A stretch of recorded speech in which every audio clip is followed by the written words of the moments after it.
Salut, je me nomme Adiawili Junior, je suis cofondateur à MicroExplore. C'est une entreprise de développement d'applications informatiques.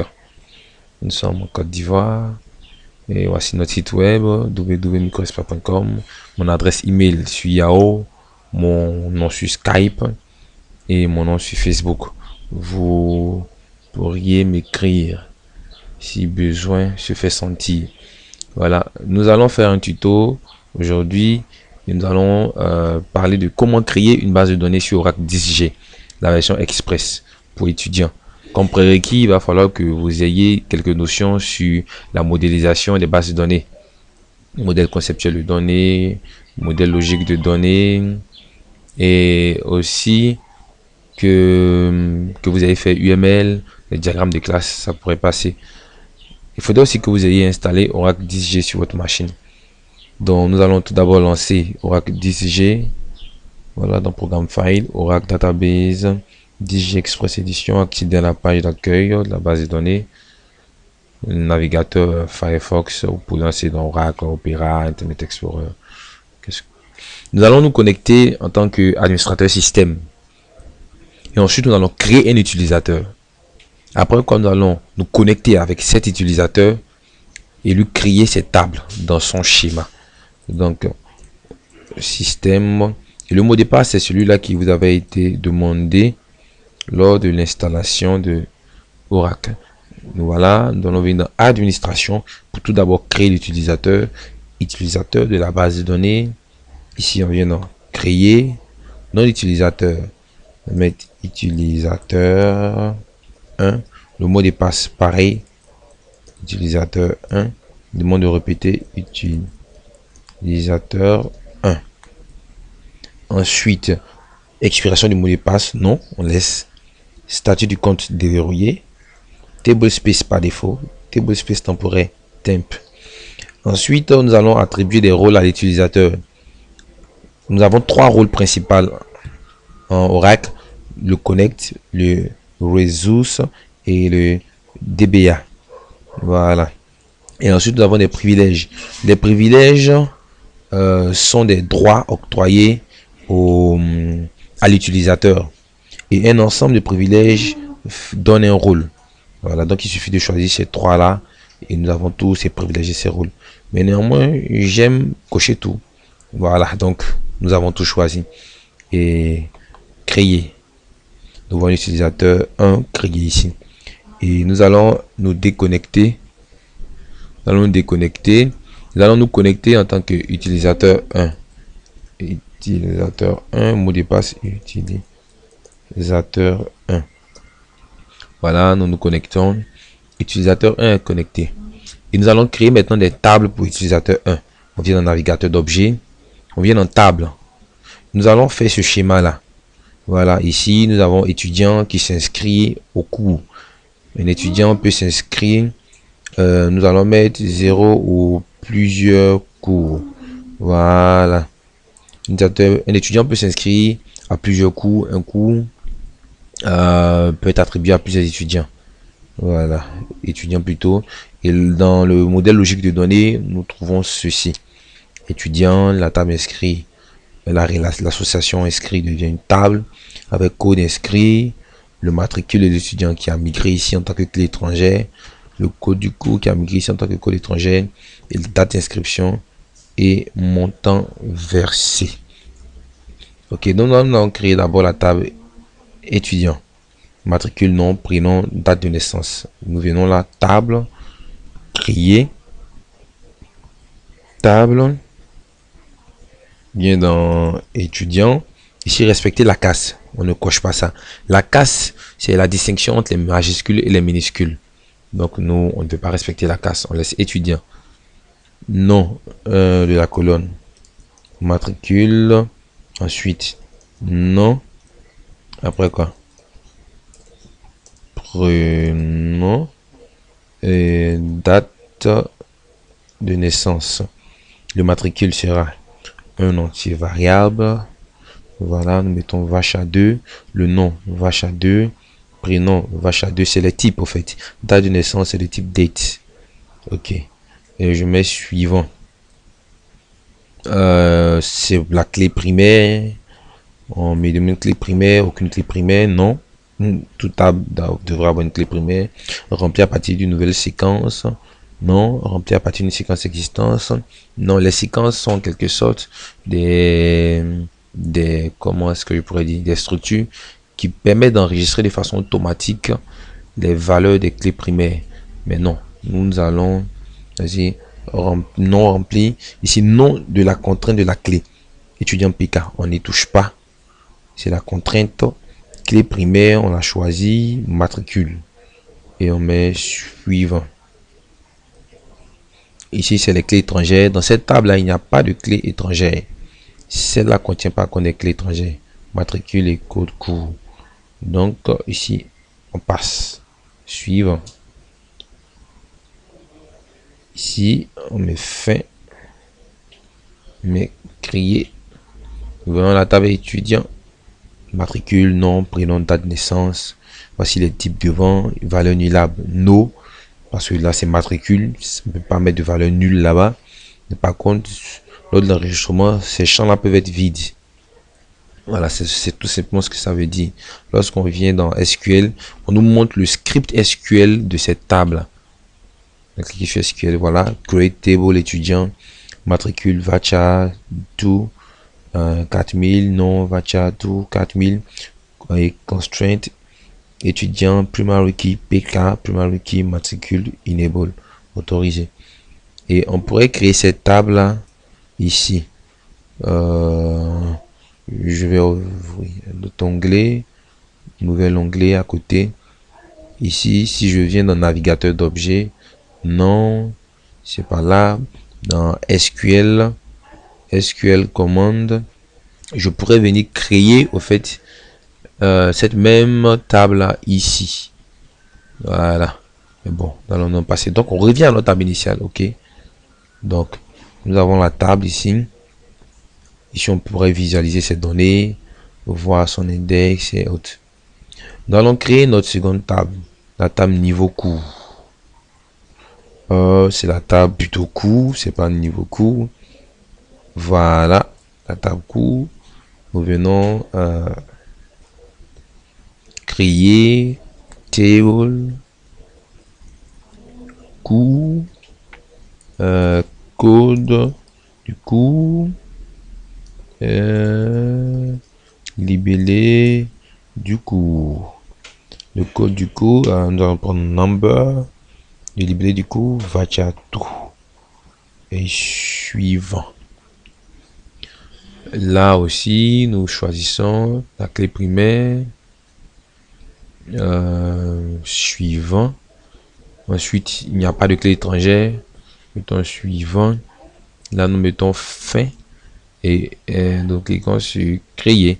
Voilà, cours, code cours, libellé cours. Ensuite, nous allons créer notre table inscrit. Table inscrit. Venons ici, c'est bien. Table. Créer. Table inscrit. Table inscrit. Ici, nous avons code inscrit. Et nous avons des clés étrangères matricule. C'est là qu'on les met. Après, nous allons les définir en tant que clé étrangère. Code cours. Date. Inscription. Et puis montant versé. Le code ici, notre number, matricule était de type vachat. Le code du cours, il était de type number. La date d'inscription, date. Et le montant, nous allons prendre number. C'est un nombre. Ok. Mettons suivant. Ensuite, la clé de cette table, inscrit, primary key, code inscrit, mais suivant. Et là, ajouter une clé étrangère. Matricule est une clé étrangère. Donc, nous avons nom, inscrit FK. FK c'est foreign key, clé étrangère. Nous choisissons matricule. On va sélectionner là où les colonnes de clés. On choisit matricule. On fait migrer matricule ici. Matricule de la table inscrit. Ici. Ensuite, on dit matricule de la table inscrit fait référence à la table. Ici, on choisit. Ça fait référence à la table étudiant. Ça fait référence à la table étudiant. Et dans la table étudiant, ça fait référence exactement matricule de la table étudiant. Donc, ici aussi, on fait migrer ça là. Donc, inscrit.matricule fait référence à étudiant.matricule. Et on ajoute. Voilà. Inscrit, foreign key, matricule, étudiant, matricule. Et on va en ajouter encore un deuxième. Inscrit FK2. Cette fois-ci, il s'agit du code du cours. Donc, on le fait migrer ici et on dit qu'il fait référence à la table cours. Et de la table cours, il fait référence à code cours qu'on fait migrer là. Donc, inscrit.code cours fait référence à cours.code cours. Et on met ajouter. Donc voilà les deux clés étrangères. Et on met suivant. Si on met fin. Et on met créer. Voilà. Et donc voici nos trois tables. Cours, étudiant et inscrit. Nous allons enregistrer les données dans la table. Nous allons commencer par cours. Je vais vous montrer deux façons d'enregistrer les données. Cours, voici sa syntaxe SQL. Vous voyez, creatable cours, tout ça. Et ici, on peut voir ses dépendances. Ces dépendances, c'est comme si on faisait sortir le schéma relationnel. Ben, venons dans inscrit ici. Dépendance. Voilà. On clique sur étudiant. Il nous ramène à la table étudiant. Voilà. Donc nous allons enregistrer les données de la table étudiant. Dans la table cours, pardon, j'avais dit. Au cours, on vient dans données. Il n'y a aucune donnée. Donc on met insérer une ligne. On clique sur insérer une ligne. Code du cours, on met 1. Libellé du cours, on met anglais. Et on met on clique sur créer. Automatiquement, la valeur anglais sort là. Voilà, ça c'est une première façon de pouvoir enregistrer des données dans la table. Voilà, de faire de façon graphique. Mettons avec des requêtes SQL. Nous venons ici, commande SQL. Je répare depuis la page d'accueil pour vous montrer comment on accède à cette fenêtre.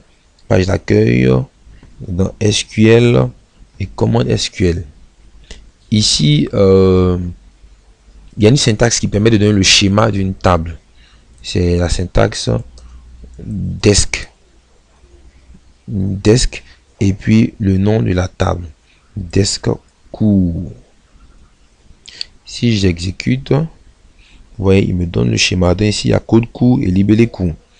Et je vais dire insert into cours value. Je mets les parenthèses. Je mets ici, nous avons la valeur 1. Donc, puisque la clé primaire est identifiée de façon unique, ici, ça sera la valeur 2. Je mets virgule. Le 2 correspond au code du cours. Maintenant, je vais mettre le libellé du cours. Pour tout ce qui est variable, pour tout ce qui est caractère, on met ça en double cote. En cote, pardon. Je fais comme ça. Anglais, ici, je mets histoire. Et vu que nous avons deux requêtes, celle-là et celle-là, si je mets exécuter, il y aura une erreur. Donc, je sélectionne celle-là. Et je mets exécuter. Voilà. Une ligne insérée. Et je peux voir, lorsque je viens dans mon navigateur d'objets, que je clique sur données, histoire a été ajoutée.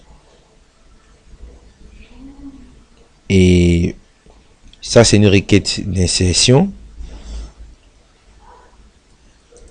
Requête d'insertion. Allons faire une requête pour afficher les informations de la table cours. C'est du select étoile from cours. Voilà, select étoile from cours. Exécuter. Voilà, anglais et histoire. Et je viens dans mon navigateur d'objets, je vais ajouter une autre donnée ici. Je vais insérer une ligne. Je mets code 3. Ici, libellé du cours. Qu'est-ce que je peux mettre comme cours? Je mets français. Et je mets créer. Voilà, ici on a français de façon graphique. Et je viens ici. Je dis bon, je réexécute cette requête. Voyons français là. Donc, soit nous pouvons faire ici pour nous exercer avec les requêtes SQL, soit faire avec le navigateur d'objets. Ok. Nous avons donc 3 cours. Nous allons maintenant enregistrer les étudiants. Étudiants, ici je vais mettre insérer une ligne. Insérer une ligne matricule, je mets math 001 001. Non, je mets nom AAA. Prénom, je mets prénom AAA. Date de naissance. Ah, là, il y a une syntaxe. Il y a plutôt, comment dirais-je, une manière d'écrire les dates de naissance. C'est d'abord l'année. Je vais mettre 1995. Ensuite, slash. On met le mois. Ensuite, slash. On met le jour. Voilà. Je mets créer. Ah. Le code au format de chaîne de caractères. Voilà. On me dit que la date n'est pas ça. Donc, je vais reprendre. Math 001. Le nom, c'est nom AAA. Le prénom, prénom AAA. Et la date, parce que c'est pas pareil les dates MySQL, Oracle. Donc très souvent, cela me fatigue. Je mets ceci.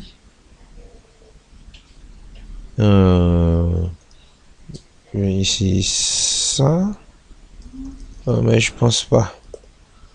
3, 8, 1995. Je mets créer. Voilà. C'est d'abord le jour, ensuite le mois et l'année. Ok. Voilà donc matricule, nom A, prénom. Ici, je vais venir enregistrer aussi utilisateur. Je mets desk étudiant pour faire sortir le schéma de la table étudiant. Ensuite, je mets insert into étudiant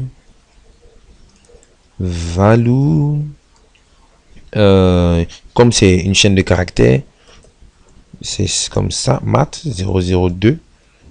Ensuite, le nom, ça sera nom BBB. Le prénom sera prénom BBB. Et la date de naissance sera, je mets le 5/5/1990. Et j'exécute cette requête. Une ligne insérée. Je peux juste changer certaines choses dedans. Encore 3 non CCC. CCC. Ici, je peux mettre 2. Et là, peut-être 85. Je vais exécuter. Ah, pardon, je devais sélectionner tout d'abord. C'est ça, puisqu'il y a plusieurs requêtes. Je vais exécuter une ligne insérée. Et si jamais je veux réexécuter cette même requête que je m'ai exécutée, on me met violation de contrainte unique. Parce que matricule 003 est déjà dans la base de données. Ok. Et donc, je vais afficher select étoile from étudiant. Affichez-moi toutes les valeurs qui sont dans étudiant. Et voilà. A, B, B, B, C, C, C, C. Ok. Donc, nous avons des cours et nous avons les étudiants. Nous avons 3 cours et 3 étudiants. Et au milieu, nous avons notre table inscrit qui n'a encore pas de données. Voilà. Mais voilà comment est-ce que inscrit va se faire. Lorsqu'on vient ici, on met le code inscrit. Ça va partir de 1 jusqu'à 100, 200, jusqu'à l'infini. Le matricule de la personne. Ensuite, le code du cours. Après quoi, la date d'inscription et le montant versé. Ok. Avec une application logicielle, cela se ferait facilement. Mais vu que nous sommes en train de voir comment manipuler les données, créer des tables avec Oracle, tout ça, raison pour laquelle il va falloir qu'on retienne certaines informations. Le code inscrit ici, c'est 1. Et nous allons, mettons 1 et le matricule 001. Et nous allons dire quoi? Nous allons dire que le matricule 001 fait le cours d'anglais. Anglais qui est le code. Anglais qui est le code 1. Anglais qui est le code 1. Donc, matricule 1, code du cours, c'est 1. Date d'inscription au cours. Il s'inscrit le 4 janvier 2005. Le montant versé, il a versé 400 000 francs. 1, 2, 3. Voilà. Je mets créer et créer un autre enregistrement. Voilà. Donc, nous avons les informations dans la table inscrit. Ici, si l'on vient voir ici, select étoile forme inscrire. On va bien exécuter. Voilà. Le matricule, le code, ceci et cela. Voilà. On peut même créer un script d'insertion dans la table. Inscrit insert into inscrit value. Il y a le code d'inscription qui lui est entier. Non, ça. Ensuite, le matricule. Ensuite, un entier. La date d'inscription. Et le montant versé aussi. Donc ici, je mets 2. Ici, je mets le matricule. Ici, je mets le code du cours. Ici, je mets la date d'inscription. Bon, enfin, ils seront tous inscrits. Le 1er 2010. Et ici, je mets le montant versé. Je mets 300 000. Donc, je vais inscrire l'utilisateur, l'étudiant matricule 002 au cours 3. Voilà. Au cours 3. Je n'exécute pas pour le moment. Ensuite, je vais inscrire le même 2 au cours numéro 2. Du 1er février 2009. Je mets 350 000. Ensuite, je vais inscrire le ID de inscrit doit être différent aussi. Voilà, 2, 3, 4, puisqu'on a déjà un ici. Et ceux-là, je vais inscrire aussi le 3 au cours numéro 1. Je garde la même date et la même somme.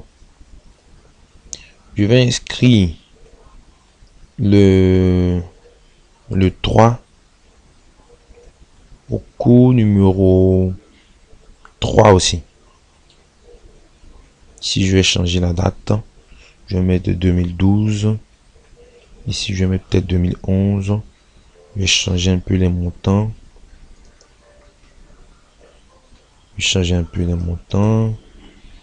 Voilà. Et je vais exécuter pas à pas, une requête à la fois. Insérer. Ensuite, la deuxième. insérer.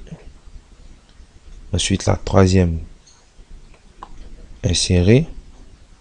Ensuite la quatrième, insérer. Voilà. Et maintenant, nous allons chercher des informations. Nous allons afficher un étudiant et le cours qui lui correspond, ainsi que la date à laquelle il s'est inscrit au cours et le montant versé. Ici, nous avons exécuté des requêtes pour faire tous ces enregistrements dans la table inscrit. Et ici, dans le navigateur d'objets, lorsqu'on vient ici, on peut voir toutes ces informations. Voilà. Nous avons 1, 2, 3, 4, 5 informations concernant les événements qui sont produits entre étudiants et cours. Donc ici, nous allons faire des requêtes pour pouvoir afficher par exemple, select étoile from étudiant. Tout d'abord,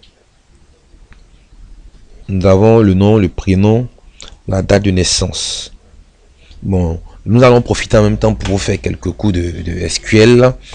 Pour afficher ces informations, le select, c'est la sélection. Étoile, c'est tout. C'est de choisir toutes les informations de la table. From étudiant, c'est le nom de la table. Et nous allons afficher les étudiants et les cours qui leur sont attribués. Sachant que nous avons la table inscrit entre étudiants et cours. Donc, nous allons mettre select. Si nous voulons que les noms, select nom, prénom. Mais vu que nous allons faire intervenir plusieurs tables, on met toujours les identifiants des tables derrière les champs que l'on veut afficher. C'est-à-dire select étudiant point nom, étudiant point prénom, from étudiant virgule cours. Virgule, c'est les tables. C'est-à-dire que pour faire sortir ces informations, on a besoin de la table étudiant, de la table cours et de la table inscrire. Maintenant, il faut faire des comparaisons. On va afficher l'étudiant, matricule 0, le nom et le prénom.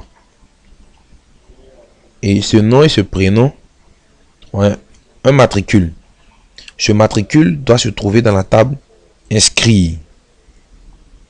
Et ce matricule étant dans la table inscrit, devant lui correspond aussi un code. Le code du cours. Et de là, on part dans la table du cours pour prendre le libellé. Donc, from étudiant cours inscrit, where, c'est-à-dire où étudiant, point.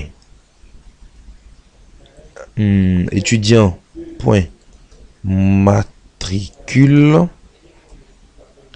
est égal à inscrire point matricule, c'est-à-dire le matricule de l'étudiant. La table étudiant doit être égal au matricule qui se trouve dans la table inscrit, mais c'est pas fini. Et dans la table inscrit et inscrit point code cours doit être égal à cours point code cours. J'espère que j'ai pas été trop rapide. Ici, le matricule de l'étudiant, le matricule dans la table étudiant doit être égal au matricule dans la table inscrit. Et le matricule de la table inscrit, devant lui correspond un matricule, un code de cours. Un code de cours. Ici, lorsqu'on vient voir, voilà, on exécute, voilà, le matricule de l'étudiant doit être égal au matricule de inscrit. Donc voici le matricule de inscrit ici. Et à chaque matricule de inscrit, il y a un code de cours. Et c'est ce code de cours là qui est là, qui lui doit être égal au code du cours qui se trouve dans la table cours. Ok. Et on a dit qu'on veut le nom, le prénom. Nous allons rajouter à cela le le nom du cours. Le nom du cours, c'est libre cours. Et aussi le montant versé. Le montant versé, ça sera inscrire. C'est inscrire point montant versé. Voilà. Et nous allons exécuter cette longue requête pour voir le résultat en espérant que je ne me sois pas trompé. Voilà. Donc ici on a le nom, le prénom, le coût en question et le montant versé. On pourrait même afficher la date à laquelle c'est inscrit à ce cours. Nous venons ici, là, et nous mettons la date à laquelle c'est inscrit, se trouve dans la table inscrit. Donc, inscrire, point, date, inscription. Voilà, date, inscription. Et nous allons exécuter cette requête. Voilà. Nom AAA, prénom AAA, c'est inscrit en anglais le 4/1er 2005 à 400 000 francs. Et d'autres petites astuces, nous allons faire la concaténation du nom et du prénom.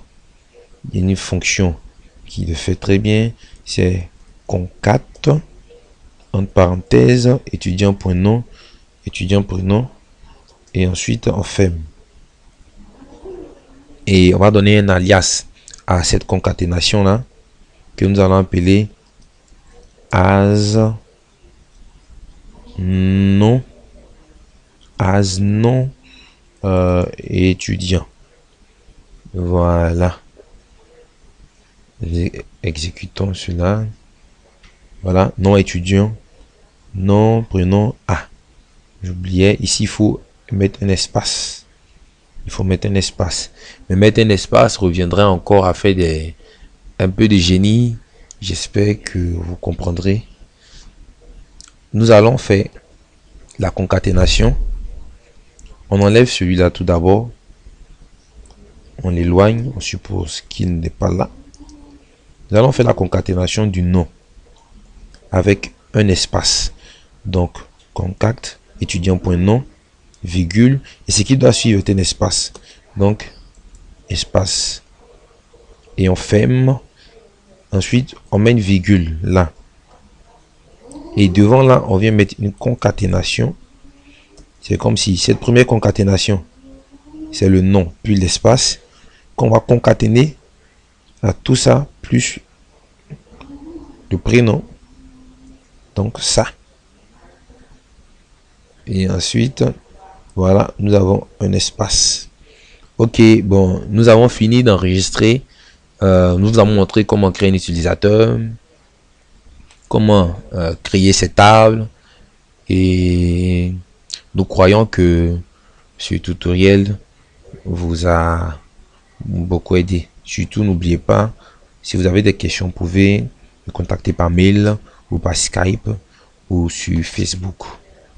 Ok, merci bien et à bientôt.